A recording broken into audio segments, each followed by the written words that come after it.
Hello viewers, আজকে আমরা এসেছি আজ থেকে 300 বছর পুরাতন এক মন্দিরে।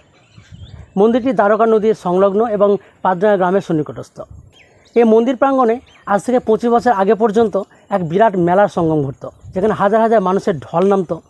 কিন্তু আজকে এই মন্দিরে কোনো মানুষের সঙ্গম ঘটে না এবং সেই মেলাও আর হয় না। এই মন্দিরের চারপাশটা ছিল সবুজে সবুজে ঘেরা, কিন্তু আজকে মন্দিরের চারিপাশ ঘুরলেও আপনি কোনো গাছপালা দেখতে পাবেন। এই মন্দিরে আজকে এরকম দশা কেন, মন্দিরটা কেন এরকম অবস্থায় পড়ে আছে, মানুষজন কেন আসছে না, এই সমস্ত বিষয় নিয়ে আজকে আলোচনা করার জন্য এসেছি আমাদের সাধু বাবার সঙ্গে কথা বলতে। তো চলুন আপনাদের সঙ্গে আলাপ করিয়ে দিই। নমস্কার সাধু বাবা। হ্যাঁ নমস্কার। ভালো আছেন তো? হ্যাঁ ভালো আছি। তো আপনি এই মন্দিরে কতদিন থেকে আছেন? আমার এখানে আছে থাকা হলো 30 বছর থেকে। আচ্ছা, এই মন্দিরটা সম্পর্কে আপনি কিছু বলুন। মন্দিরটা কবে তৈরি হয়েছিল? এই মন্দিরটা তৈরি হয়েছিল তোমার 300 বছর আগে থেকে। একটা মাতাজি তিনি এখানে এসে মন্দিরটাকে জাগায়। মন্দিরটা তৈরি করেছিল দেবী দাস।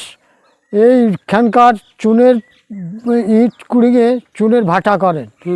তারপরে ইটের ভাটা করেছিল একটু তফাতে দূরে। আচ্ছা আচ্ছা। ওই জয়পুরের দেবীদাস ছিলেন মিস্ত্রি। আচ্ছা আচ্ছা। উনি এইখানের ওই চুন সুরপি দিয়ে এই মন্দিরটা তৈরি করা। অনেক পরিশ্রম আছে মন্দিরের মধ্যে, তাই না? হ্যাঁ, অনেক পরিশ্রম করে চুন সুরপি দিয়ে ছেলেপেলা নিয়ে ঘুটিং কুড়িয়ে এইখানেই মায়ের পাশেই বেলের গাছের গোড়ায় পোড়ানো।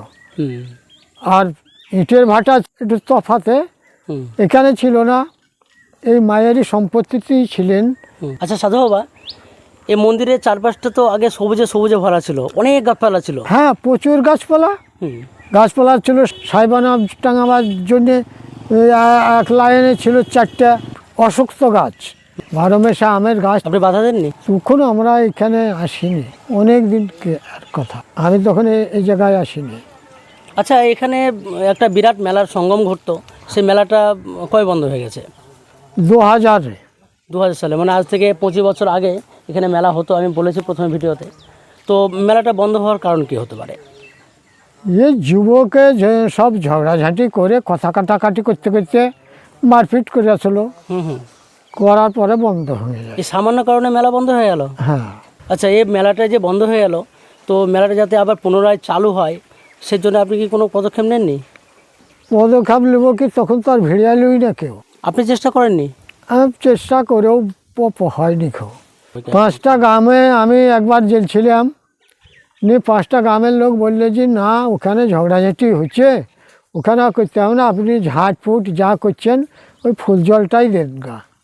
কেন ঘরে খেয়ে বোনের মহিষ ডাকাবেন মানে মানুষ ডাকাবেন। আচ্ছা আচ্ছা। এই বলেছিল। তারাও চায় না যে এখানে মেলাটা হোক? হ্যাঁ, মেলাটা হোক, তা সেইটা চাই না বলে কিছু কিছু লোকে বলে যে না, ও আর করতে হবে না, জিতে হবে না, আপনি যেমন আছেন অমনি থাকবেন। আপনার খারাপ লাগছে না এতদিনে একটা মেলা? খারাপ লাগলেও তো আধার নাই, এবার কী করে চলবে, একা তো হবে না কোনো জিনিস। এই একা পেরে উঠতে পারিনি আমি, দারুণ খারাপ লাগছে, এখনও লাগছে খারাপ। তা কী করছো, করার নাই। যদি কেউ জায়গাতে এসে জনগণ, তাহলে আবার ফিরবে, জাগবে এই জায়গা। আর কেউ না এলে তো একা হবে না। আমার বয়স হয়ে যাচ্ছে। কত বয়স হলো আপনার? বয়স আমার 60 বছর বয়স হয়ে গেল। হ্যাঁ। শারীরিক অসুবিধা হচ্ছে? অসুবিধা হয়েছে, এই চোখের নজর সব কমে আছে। আচ্ছা সাধু বাবা, এখানে কত দূর থেকে মানুষজন আসতো মেলা দেখতে, মায়ের পুজো দিতে? এইখানে আসতো 22খান গ্রামের লোক। 22খান গ্রামের লোক আসতো অনুষ্ঠান দেখতে। অনেক বড় এলাকা তো। হ্যাঁ, আর পুজো এখনো খুব কম আসে, অনেক মানুষ আসতো, তাই না? আচ্ছা সাধু বাবা, এই মেলাটা যদি পুনরায় আবার চালু হয় তা খুব ভালো, হয়তো আমিও একটু আনন্দ পাই, আরও 5 জন আনন্দ পাই। মেলাটা এখানে জাগে যদি। আমার তো বয়স আর শেষ হয়ে যাচ্ছে, আমি একা চেষ্টা করে কি করব। জনগণ যদি লাগে তো আবার খানিক দেখতাম। তো আপনারা বুঝতে পারছেন, তাহলে জনগণ যদি সাথ দেয় তাহলে কিন্তু সেই পুরাতন ঐতিহ্য কিন্তু আবার ফিরে আসবে। আবার বয়স হচ্ছে, আজকে বললেন যে 60 বছর বয়স হয়ে গেছে, নানা রকম অসুবিধার মধ্য দিয়ে দিনাতিপাত হচ্ছে। তো আপনারা যদি সবাই যদি সাধু বাবার সাথ দেন, সবাই যদি এক হন, তাহলে কিন্তু পুনরায় কিন্তু এই মেলাটা আবার শুরু হবে এবং হাজার হাজার মানুষের কিন্তু মেলবন্ধন আবার শুরু হয়ে যাবে। তাই তো সাধু বাবা? হ্যাঁ, সেটাই হবে তো। আচ্ছা সাধু বাবা, আমি আপনার কুটির ঘরটাও দেখলাম, শত ছিদ্র, চারিদিকে ফুটো ফাটা, ও তারপরে কিছু না পড়ে দিচ্ছে, চারিদিকে বৃষ্টির জল পড়ছে, হাওয়া ফাঁপি দিচ্ছে, অসুবিধা হয় না আপনার? অসুবিধা হয়েছে। তো সারাই করছেন না কেন? ও সারাই করি না, মাকে বলেছে যে আমাকে যেমন আগে মহারাজরা তালপাতার কুঠুরি করে জঙ্গলে পড়ে থাকতেন, তেমনি আমিও জঙ্গলে এখন পড়ে থাকবো মা, তাছাড়া তো কেউ সাড়ো দেয় না, ইস, এই বলে পড়ে আছি। মায়ের আশ্রয়ে। আমি গ্রামে সব তো গোটা ঘুরতে পারি না, কয় ঘর ঘুরে দিনপাত মতন করে চলে আসি, এসে ওই দুটো জীবকে দেই, আমিও খাই, খেয়ে এইখানে ঝাটপুট করি, ফুল জল দেই, তাছাড়া তো আমার কিছু করার ক্ষমতা নাই, বয়স হয়েছে। সামান্য ভিক্ষাবৃত্তিতে পেট চলবে না এই ঘর সারাই হবে? ও মাই চালাইছে, আচ্ছা, সবাই যদি সাহায্যের হাত বাড়িয়ে দেয় তাহলে হবে। আচ্ছা সাধু বাবা, তাহলে আপনার অবর্তমানে এখানকার হাল কি হবে তাহলে? মন্দিরটা তো রং করার প্রয়োজন আছে, তাই না? সব ছেড়ে ছুড়ে দিচ্ছে, মন্দিরটা রং করলে পরে ভালো হবে। মানে ভিউয়ার্স, আপনারা বুঝতে পারছেন তো, আজ থেকে 300 বছর আগে মন্দিরটা স্থাপনা হয়েছিল। তো মন্দিরের বয়সও কিন্তু প্রায় 300 বছরই হলো। চুন সুরকি দিয়ে তৎকালীন আমলের তৈরি মন্দির, সেটা প্রায় ধ্বংসাবশেষের দিকে দাঁড়িয়ে আছে মাত্র, কিন্তু বল সেরকম নেই। তো পরিচর্যার প্রয়োজন এবং সংস্কারেরও প্রয়োজন। তো সাধু বাবা সামান্য ভিক্ষাবৃত্তিতে সেটা হয়ে উঠছে না, আর সাধু বাবার বয়সও হচ্ছে, যে কারণে সাধু বাবা একা কিছু করতে পারছেন না। সবাই যদি সাহায্যের হাত বাড়িয়ে দেয়, সবাই যদি সাধু বাবার কাঁধে কাঁধ মিলিয়ে আমরা চলি, পুনরায় কিন্তু এখানকার যে গৌরব সেটা কিন্তু ফিরে আসবে।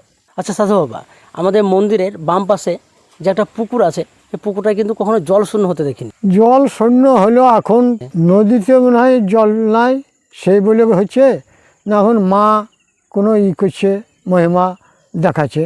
জল তো কোনোদিন মরেনি, আমি থাকাকালেও তো মরেনি। এই 4 বছর থেকে জল শূন্য হয়ে গেছে। এই পুকুরে কাঁচের মতো জলের রং ছিলেন, মাটিতে কিছু থাকলে পরে, পয়সা করে পড়ে থাকলে পরে নজর হইত। এতটা স্বচ্ছ জল যে মাটির নিচে কিছু পড়ে থাকলে পরে কিন্তু ওপর থেকে দেখা যেত, এতটা স্বচ্ছ জল। কিন্তু সে পুকুরে কিন্তু এখন জল শূন্য। মানে এখানে মহিমা কাজ করছে না, পাশে একটা নদী আছে, সেই নদীর জল এই পুকুরের মধ্যে আসতো, যে সেটা পূর্ণ থাকতো, সেটা বোঝার বিষয়। তবে ভিউয়ার্স, আপনাদেরকে আমি মানে যতটা আমি দেখেছি, এখানকারই আমি বাসিন্দা, তো নদীর সঙ্গে কিন্তু এই পুকুরে কোনো রকম সংযোগ কিন্তু নেই।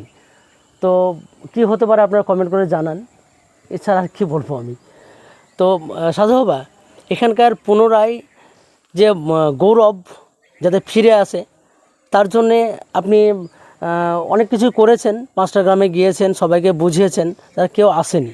তো আপনি ভিডিওর মাধ্যমে কি কোনো বার্তা পৌঁছাতে চান?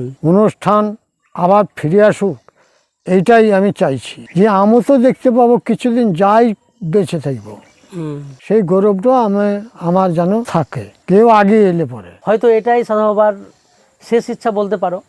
তো আমাদের সবার উচিত ভিডিওটা সবার মধ্যে শেয়ার করা, সবার মধ্যে জাগরণ ঘটানো, যাতে করে সাধু বাবার এই শেষ ইচ্ছাটা অন্তত পূরণ হয়। সাধু বাবার বয়সও হতে চলেছে অনেকটা, এবং সাধু বাবার অবর্তমানে এই মন্দিরটা দেখভাল করার মতনও কিন্তু কোনো মানুষ নেই।